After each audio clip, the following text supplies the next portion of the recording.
Hey guys, Nuie here, and we're back again for another build theories video. Now, I know I promised that I will be focusing on actually leveling this patch, and I promise I will be keeping to my word, but I still end up making these builds anyway, so I figured I might as well show you them, though you might not see the actual results of them or how I actually did with them. Immediately, I will be playing through these builds, and it means I have actually made characters for them with the full intention of playing through with this build. Now, this is going to be one of the new skills in the game, which is Stormburst. If you guys don't know, Stormburst is a intelligence skill gem that does lightning damage. It does projectile AoE, spell lightning damage, and channeling damage.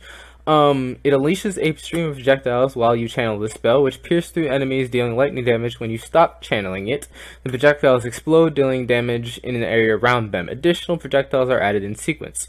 Now, the projectiles automatically pierce, so I don't have to worry about pierce or anything like that. And, I don't know if multi-strike or anything like that will actually affect the amount of projectiles that come out, but I will definitely test that. And I know that it only does, from what I can tell, it only does lightning damage. So, keeping all of these things in mind, and then looking over here that it does 250% more area damage,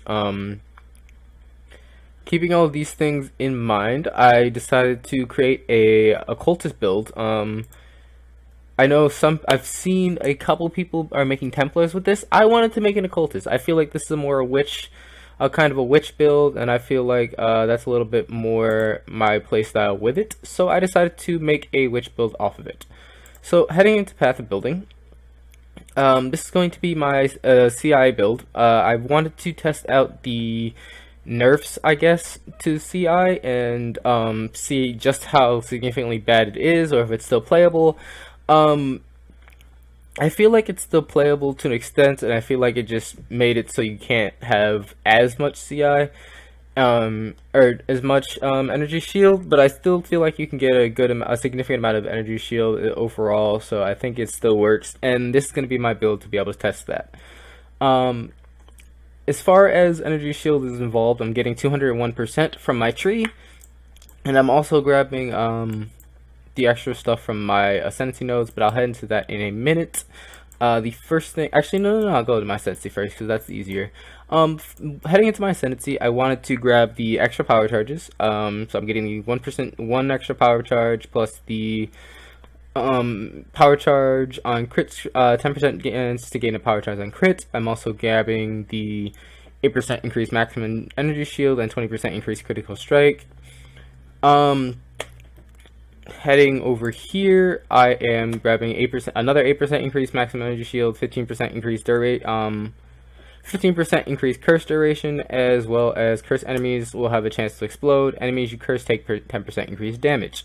So I'll be running curse, most likely, I know there's an electric, curse. I can't think of the name of it right now, but I will most likely be running that. And then the last portion of it is another 8% increased energy shield, 15% increased energy shield recharge rate, 100% energy maximum energy shield, and then energy shield recharge is not interrupted by damage if recharge began recently. And then I'm running Vile Bastion, so I get 0.5% of energy shield regenerated per second for each enemy I've killed recently, and I cannot be stunned while on full energy shield. And then I'm also grabbing the extra 8%. So that's how I'm going as far as my ascendancy class. Again, it's an Occultist. And then heading over to my actual bandit tree, I am running. Actually, hold on. Heading over to my actual bandit tree, I'm taking a Lyris for the extra mana regen, crit multiplier, and resist, because this build actually does not have a lot of built-in resist, so I wanted to grab that. And then mana regen is always great, and crit multiplier is always great is going to be great for this build, just to be able to build power charges. Now, as I stated before, Stormburst focus on lightning damage as well as area damage and as well as spell damage and projectile damage. So, witches don't really have a great access to projectile damage, so I instead decided to heavily focus on spell damage as well as area damage and lightning damage to be able to take in account that weakness in projectile damage influx. So, heading through the tree, I didn't take this one node, which is 14% energy shield. I did this for a reason. I also didn't take this one node, which is 5% increased maximum energy shield and 10% energy shield recharge rate. And I did this for a reason. So instead, I headed up the all the spell damage nodes over here, and then I grabbed the Occultist domain, so I get the 20% increased 20 intelligence and 16% increased spell damage. And then I headed up and grabbed the elemental damage as well as lightning walker, so I get the 15% lightning res as well as 18% lightning damage. And then I'm grabbing the extra lightning damage from there. I'm then grabbing all of the critical spell chance as well as the critical chance multiplier. Heading up, I'm also grabbing instillability for the extra power charge. Again, that's very important to this build. I'm grabbing one jewel socket here, and I'm also grabbing the increased area damage, but I did not grab this extra area of increased area of effect skills, and I feel like it's okay because I grabbed the increased area of effect over here, so it's not as necessary right here. But I did make sure to grab blast radius, so I get 20% increased area damage from that, and the 10% increased area from that as well.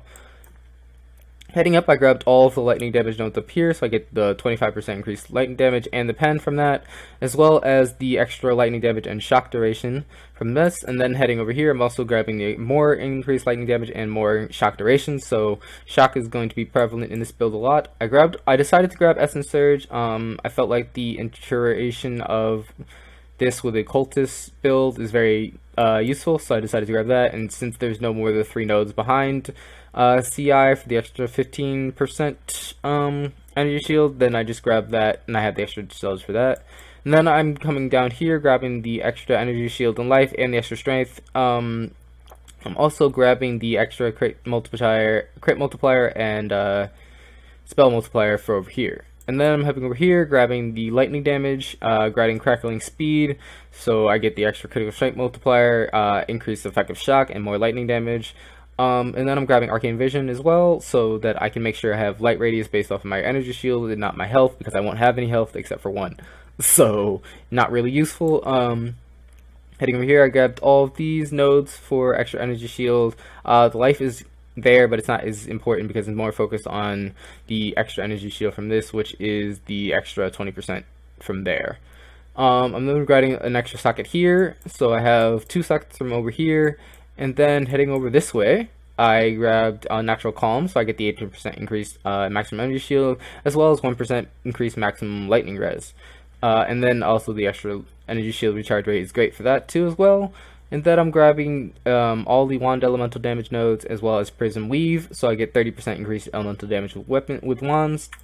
And then I'm heading down and grabbing Stormweaver as well as the lightning and damage and shock effect, as well as this cold lightning damage. I don't particularly care about the cold damage, but since it's just attached to the node and this is 33% lightning damage, I don't want to dismiss it just because it has cold damage on it. I'm also grabbing a node here, so I'm grabbing a 3rd jewel socket there, and then heading over here, I am grabbing just Retribution, which gives me spell damage. The melee damage is meh, but it doesn't take away from my build, so it's whatever. I'm also getting the 5% increased attack speed and cast speed from here, as well as the extra strength and intelligence from here. And then I'm grabbing these 3 spell damage nodes from here as well, and I'm grabbing Amplify for the again more increased area damage and more increased area of effect. And then I'm grabbing the Elementalist, so I get the 10% increased elemental damage as well as 12% all res. So this is where I get another bit of my all res from. And then I'm grabbing all the spell damage from up here. So again, I'll grab more spell damage based off of that. I'll get the 20% increased light radius, and the extra strength and intelligence is important. I'm also grabbing an overcharge, so I'll have that should be 1, 2, 3, 6 total 6 total power charges. So I'll get a lot of spell damage from that. And then I'm heading through Faith and Steel, so that I can grab the extra elemental damage or elemental res, as well as the extra maximum energy shield from this. And then I'm finishing off over here on Celestial Judgment, so I get the Elemental Pen and increased elemental damage from that. So that finishes up my tree and everything involved with it. Again, it has 3 jewel sockets. It does not have a huge... Oh, I didn't mention, I also grabbed the practical application, so I get the strength, dexterity, and the ability to avoid interruption while I'm casting, because again, it's a channeled spell. So that finishes up my build and everything involved with it. Minus just a couple energy shield nodes here, but I didn't feel like it's super important to talk about. It's just energy shield there. So, but yeah, this is basically how the build's going to be set up. I don't have a large amount of strength and dexterity innately, though I don't particularly have a need for it, because I am going to be focused on lightning damage. Lightning damage is almost entirely intelligence based, so I don't particularly need it. All my energy shield is intelligence based, all my armor and gear will be intelligence based, so I don't particularly have a huge need for strength or dexterity, especially because it's a spell. So again, I don't really have a need for evasion or anything like that, so I feel like this isn't going to be really affecting to me. But if it does become a problem, I'll probably just grab a necklace or something with strength and dexterity on it, and that'll alleviate my whatever issues I have. So, this is my build. Again, this is my Occultist Kamehameha build. Yes, it is named after Dragon Ball Z. I am a huge fan. And this is immediately what I thought when I saw this channeled balls attacks. That's immediately what my mind jumped to, was straight to Dragon Ball Z. So I decided to name the build after that. I hope you guys enjoyed this tutorial, this build theory, and I hope to continue making more like this. So be sure to leave any thoughts or comments you have on the build, or any tweaks you think would help out with this build, or any tweaks you think I should make in terms of energy shield, because again, I know CI was changed. So I'm gonna head out. I will catch you all later in the next video, and I hope you all enjoyed this. So be sure, last thing, be sure to like and subscribe to my videos. Like my videos, subscribe to my channel, and I will continue getting out content like this. I will catch you all later. Nuie out. Heaven sent my residence, is evident, just visiting.